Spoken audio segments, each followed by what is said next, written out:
Good morning and जय हिंद बच्चों मैं अजय कुमार वाराणसी उत्तर प्रदेश से आपके अपने चैनल नव शिक्षण पे स्वागत करता हूं।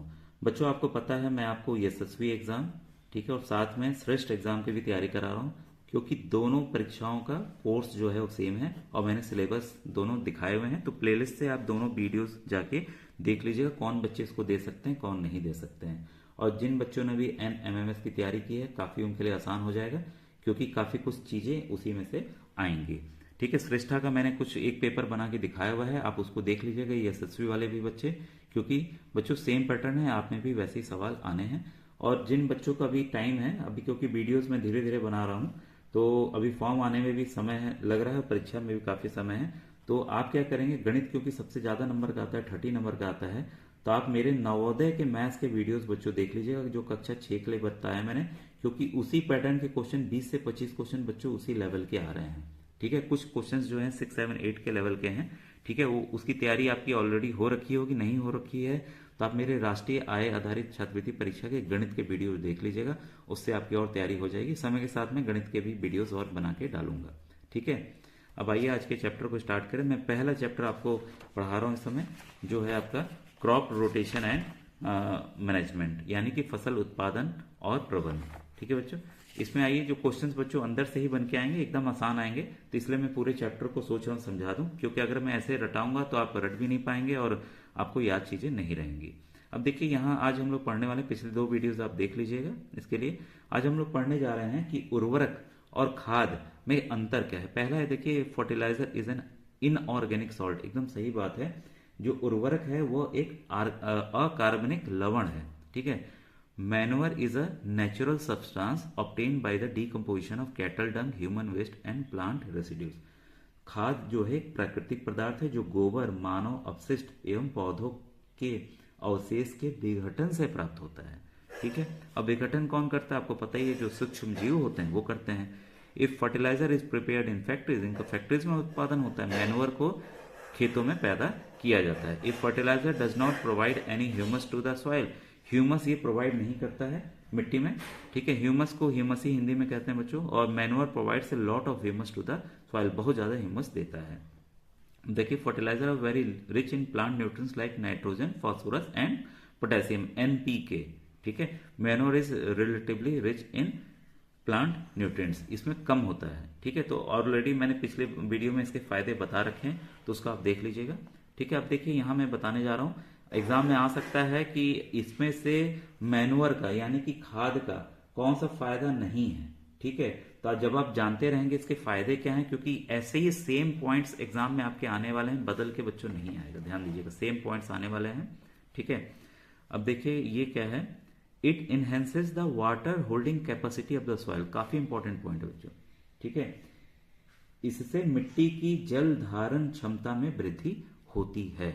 ठीक है, it makes the soil porous due to which exchange of gases become easy, इससे मिट्टी भुरभुरी एवं सरंध्र हो जाती है, जिसके कारण गैस विनिमय सरलता से होता है। ठीक है भाई, पोरस हो जाएगी तो नीचे ऊपर गैस जाएगी ना। कभी भी बच्चों देखिए आप सोचेंगे गैस जमीन में कैसे जाएगी, आप सोचिए कोई भी ग्लास है, ठीक है, तो उसमें कभी भी आप बोलेंगे खाली है लेकिन उसमें गैस भरी रहती। कभी आपने वैक्यूम वाला खोला है कोई चीज, उसमें फक से आवाज इसलिए आती है क्योंकि उसमें हवा तेजी से प्रवेश करती है। अब तीसरा पॉइंट है, it increases the number of friendly microbes, इसका मतलब है इससे मित्र जीवाणुओं की संख्या में वृद्धि हो जाती है। It improves the texture of the soil, texture मतलब ये जो होता है जैविक खाद में मिट्टी का गठन जो है वो सुधर जाता है। ठीक है, अब रंग से भी मान सकते हैं, इसको समझ सकते हैं। अब देखिए इरिगेशन, ये काफी इंपॉर्टेंट पॉइंट है, सभी को पानी चाहिए होता है। अब देखिए, प्लांट कंटेन्स नियरली 90% वाटर, तो इसको याद रख लीजिएगा, पौधों में लगभग 90% क्या होता है, पानी होता है। ठीक है, क्यों जरूरी है पानी, पानी essential because germination of seeds does not take place under dry condition, कोई भी बीज जो है कब पैदा होगा, जब उसमें उसको पानी मिलेगा, साथ ही पौधों में 90% जल होता है। ठीक है, और दूसरा क्या है, न्यूट्रिएंट्स डिसॉल्व इन वाटर, और जब ये जो होते हैं जल जो है आवश्यक है, क्योंकि बीजों का एक तो अंकुरण हो गया, ठीक है, और दूसरा हो गया कि जल में घुले हुए पोषक का स्थानांतरण पौधे के प्रत्येक भाग में होता है। तो जल में घुलता है तभी होता है, नहीं तो पॉसिबल नहीं हो पाएगा। ठीक है। और दूसरा क्या है, एक और इंपॉर्टेंट पॉइंट ये भी लिख लीजिए, सभी पॉइंट नोट डाउन कीजिएगा जो मैं बता रहा हूँ। Water also protect the crop from both Frost and hot air currents. पानी देखिए दो चीजों से भी बचाता है, फसल को पाले से और गर्म हवा से। तो ये पॉइंट नोट कर लीजिए, क्वेश्चन आया हुआ है बच्चों इससे, ठीक है। To maintain the moisture of the soil for healthy crop growth field have to be water regularly. ठीक है, इसका मतलब ये हुआ कि स्वस्थ ये बनाए रखने नमी और खेत में नियमित रूप से जल देना आवश्यक है। ठीक है, विभिन्न अंतराल पर खेत में जल देना सिंचाई कहलाता है। ठीक है, इरिगेशन कहलाता है। कई बार पूछा जाता है कि इरिगेशन क्या है। The supply of water to crop at different intervals is called irrigation. ठीक है, विभिन्न अंतराल पर खेत में जल देना सिंचाई कहलाता है। सिंचाई का समय एवं बारंबारता फसलों, मिट्टी एवं ऋतु में भिन्न भिन्न होता है। अलग अलग चीजों के लिए अलग अलग चाहिए होता है। अब देखिए पानी कहाँ से मिलता है, आपको पता है, ज्यादा नहीं बताऊंगा। वेल्स हैं, ट्यूबवेल्स हैं, पॉन्ड्स हैं, लेक्स हैं, रिवर्स हैं, डैम्स हैं और कैनल्स हैं। ठीक है, अब ये देखिए चित्र दिया हुआ है, तो चित्र के माध्यम से आप इसको जल्दी समझ सकते हैं। ये इसको देखिए मोट कहा गया है। ठीक है, और हिंदी में भी मोटी कहते हैं। नीचे वाला देखिए चेन पंप है। ठीक है, हिंदी में भी चेन पंप है। और ये जो है आपका रहट है। ठीक है, ये जो है जो चलता था, बैल से चलाते थे, गोल गोल घूमता था। अब ये चीजें नहीं पाई जाती हैं बच्चों। ठीक है, लेकिन चित्र से याद कर लीजिएगा, चित्र आधारित भी प्रश्न आते हैं। ट्रेडिशनल मेथड में देखिए दिया हुआ है कि कैटल और human labour is used in this method, जो है इससे पानी जो निकाला जाता है। ठीक है, द वेरियस मेथड आर मोट यानी कि पुली सिस्टम और चेन पंप। ठीक है, और देखली है, फिर रहट है, ये है आपका लीवर सिस्टम पर बेस है। तो इसको आप ध्यान दीजिएगा कि ये सब चीजें इस पर बेस है। ठीक है, ये है मोट हो गया। मोट को हम लोग क्या कहते हैं, घिरनी कहते हैं। ठीक है, मोट को हम लोग, इसको नोट डाउन कर लीजिएगा करना है तो, मोट को घिरनी कहते हैं यानी कि पुली सिस्टम। चेन पंप हो गया, ढेकली हो गया, और रहट यानी कि उत्तोलक तंत्र हो गया।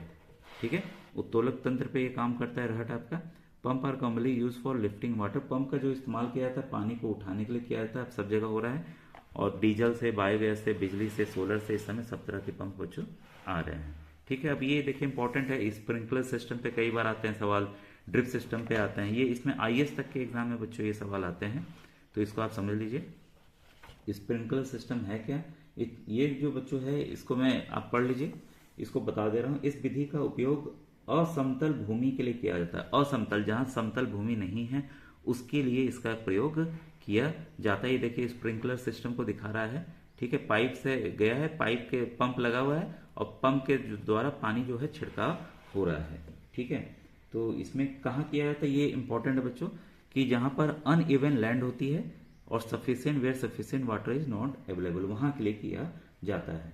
ठीक है, मात्रा जहां कम उपलब्ध होती है, ऊर्ध्वा पाइपों या नलों के ऊपरी सिरों पर घूमने वाले नोजल लगे होते हैं जो कि पानी का छिड़काव करते हैं। तो उनको लगेगा इस प्रकार होता है जैसे वर्षा हो रही है। तो ये इसका इंपॉर्टेंट पॉइंट था कि कहाँ किया जाता है, ये आपको बस नोट करना। और ड्रिप इरिगेशन कहाँ किया जाता है, ये इंपॉर्टेंट है। In this system the water falls drop by drop, बूंद बूंद से पानी पौधे के जड़ों में दिया जाता है, इसलिए इसका नाम क्या है, ड्रिप सिस्टम है, यानी कि ड्रिप तंत्र है। ठीक है, और ये देखिए फलदार पौधों, बगीचों एवं वृक्षों को पानी देने का यह सर्वोत्तम तरीका है। ठीक है, एकदम याद रख लीजिएगा, काफी इंपॉर्टेंट है ये, कि फ्रूट प्लांट, गार्डन और ट्रीज को देने का सबसे अच्छा तरीका है। ठीक है, वाटर इज नॉट वेस्टेड, पानी भाई नुकसान होता ही नहीं। ठीक है, ये आपको पता चलिए। ये देखिए ये ड्रिप इरिगेशन का है, पाइप के जाल बिछा दिए, जहां जहां पौधे लगे हैं वहीं वहीं पे पाइप का छेद है, एक एक बूंद धीरे धीरे आता रहता है। ठीक है, अब देखिए प्रोटेक्शन फ्रॉम वीड्स, इससे प्रश्न आते हैं बच्चों की कैसे प्रोटेक्ट किया जाता है, किस केमिकल का इस्तेमाल किया जाता है। ठीक है, तो वीड्स किसको कहते हैं, सबसे है कि खरपतवार किसको कहते हैं। खेत में देखिए कई प्रकार के जो हैं अवांछित पौधे जो होते हैं प्राकृतिक रूप से फसल के साथ उग जाते हैं, इन अवांछित पौधों को खरपतवार कहते हैं, यानी कि वीड्स कहते हैं। अंग्रेजी हिंदी बच्चों दोनों तैयार करिए, क्योंकि इंग्लिश बहुत ही जरूरी है, आगे चल के आपको इंग्लिश की ही किताबें पढ़नी है। ठीक है, अब देखिए the removal of weeds is called weeding. ठीक है, वीडिंग को कहते हैं बच्चों निराई, इसको कहते हैं निराई। ठीक है, निराई कहते हैं, तो वीडिंग कहते हैं इसको। ठीक है, निराई क्यों आवश्यक है, इससे भी प्रश्न बनते हैं। ठीक है, क्यों आवश्यक, necessary since weed compete with the crop plants for water, nutrients, space and light. ये चारों चीजों को याद कर लीजिए बच्चों। खरपतवार क्यों हटाना आवश्यक है, ये सवाल आता है। जल के लिए, पोषक तत्व के लिए, जगह और प्रकाश की स्पर्धा कर फसल की वृद्धि पर प्रभाव डालता है, इसलिए। ठीक है, कुछ खरपतवार जो है कटाई में भी बाधा डालते हैं तथा मनुष्य एवं पशुओं के लिए विषैले भी हो सकते हैं, इसलिए इसको हटाया जाता है। तो कई तरीके अपनाए जाते हैं। उखाड़ फेंकते हैं, कई बार केमिकल का भी इस्तेमाल करते हैं, खुरपी का इस्तेमाल करते हैं। अब देखिए ये इंपॉर्टेंट है आपका, ये वाला आपका इंपॉर्टेंट है। Weeds are also controlled by using chemicals. उसको जो केमिकल इस्तेमाल किया जाता है उसको बच्चों वीडीसाइड कहते हैं। क्या कहते हैं? वीडीसाइड या खरपतवार नाशी। ठीक है, खरपतवार नाशी, इसका सर्वोत्तम उदाहरण 2,4-D है, याद रखिएगा। ठीक है, this are spread in the field, इसको छिड़काव किया जाता है। ठीक है, छिड़काव करके इस देखिए जो है किसान ने दवा छिड़क रहा है ना, तो केवल खरपतवार इससे मरते हैं बच्चों। ठीक है, और आपका खेत एकदम तैयार हो जाता है, मेहनत कम पड़ती है। ठीक है, अब देखिए आगे हार्वेस्टिंग। हार्वेस्टिंग का मतलब है बच्चों की कटाई। ठीक है, फसल की कटाई, फसल पक जाने के बाद ही कटाई की जाती है। कटाई के दौरान पौधों को खींचकर उखाड़ लेते हैं। ठीक है, और उसके बाद देखिए कैसे हमारे देश में सिकल से किया जाता है। ठीक है, और मशीन से जो किया जाता है उसको कहते हैं हार्वेस्टर, हिंदी में भी हार्वेस्टर ही कहेंगे। ठीक है, in the harvested crop the seeds need to be separated. जो है उसके दानों को निकालना होता है। तो दाना किससे निकाला जाता है? चाप से, उसके भूसे से कैसे निकाला जाता है? उसके लिए जो है हार्वेस्टर या थ्रेसर का इस्तेमाल किया जाता है। देखिए कंबाइन, ठीक है, this is carried with the help of machine called combine, और हार्वेस्टर और थ्रेसर। ठीक है, ये देखिए सामने आपकी मशीन है कंबाइन की। ये अमेरिका में बच्चों ये सबसे पहले इस्तेमाल होना शुरू हुआ था, भारत में भी इस्तेमाल होता है। काफी समय की बचत होती है इससे, और कम समय में कम लागत में चीजें हो जाती हैं इससे, मशीन से। अब देखिए farmer with small holding organization, जिन किसानों के पास छोटे खेत होते हैं, separation of grain and chaff by winnowing. तो ये देखिए बार बार आता है, ये सवाल भी आता है कि विनोइंग क्या है। ठीक है, विनोइंग जो है वो क्या है? तो जो छोटे खेत वाले किसान होते हैं, अनाज के दानों को फटक करके, सूप जानते ही हैं, तो फटक करके अलग करते हैं, इसी को बच्चों विनोइंग कहते हैं। ये कक्षा 6 का दिया हुआ है आपका। ठीक है, विनोइंग आप जान गए। अब देखिए हार्वेस्ट फेस्टिवल के बारे में बताया गया है, जो कि त्यौहार मनाए जाते हैं अलग अलग जगह में। इसको आप याद कर लीजिए, कई बार काम आ जाता है। पोंगल मनाया जाता है, बैसाखी मनाया जाता है।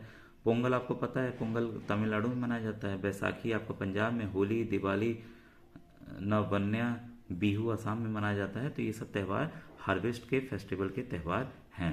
ठीक है, अब देखिए स्टोरेज आ गया, फिर उसको हमें बचाना होता है, क्योंकि सूखे होते हैं, ताकि खराब ना हो, उसके बचाव के लिए उसका हम क्या करते हैं? भंडारण करते हैं। तो भंडारण देखिए बड़े बड़े गोदामों में भी किया जाता है। सीलोज फॉर स्टोरेज ऑफ ग्रेन है। ठीक है, अब सीलो का अनाज भंडारण के लिए हेतु साइलो कहते हैं इसको। ठीक है, अब देखिए जो यहाँ पर है कि कहाँ पे क्या किया जाता है, जूट बैग और मेटालिक बिन्स में रखा जाता है। ठीक है, सीलोज या ग्रेनरीज में रखा जाता है। तो इसका सबसे अच्छा तरीका है बच्चों नीम का इस्तेमाल करना। सूखी हुई नीम की पत्तियों से वो खराब नहीं होते हैं, और कई बार केमिकल का भी इस्तेमाल किया जाता है। अब देखिए एनिमल हस्बेंड्री है क्या? जब एनिमल हस्बेंड्री किसको कहते हैं बच्चों? एनिमल हस्बेंड्री को ऐसे समझिएगा कि जब पशुओं की देखभाल जो है, देखिए यहाँ पे एनिमल्स रियर्ड एट होम और in farms have to be provided with proper food, shelter and care which is done on a large scale and is called animal husbandry. इसको पशुपालन कहते हैं। पशुपालन आपको पता है, विभिन्न कार्यों के लिए हम लोग पशु का इस्तेमाल करते हैं, मछलियों का और आपके जानवरों का। ठीक है, तो कई कृषि में भी इस्तेमाल किया जाता है। जब पशुओं को इस तरह से फार्म में रखा जाता है, वो खाना खिलाया, देखभाल किया जाता है, इसी को पशुपालन कहते हैं। अब देखिए ये इंपॉर्टेंट पॉइंट है, fish is a good source of health. We get cod liver oil from fish which is rich in vitamin D. तो हमें मछलियों से क्या मिलता है? कॉड लिवर ऑयल मिलता है। ठीक है, जो हमें जो विटामिन डी देता है, इसलिए हड्डियों के लिए बहुत ही महत्वपूर्ण है विटामिन डी, नहीं तो रिकेट्स हो जाता है बच्चों। इस तरह से देखिए बच्चों ये चैप्टर खत्म हुआ। नेक्स्ट चैप्टर में आपको मैं इसके जो क्वेश्चंस हैं जो और अलग से आ सकते हैं उसको मैं बताऊंगा। तो आप नेक्स्ट वीडियो कृपया वेट कीजिएगा बच्चों। Thank you.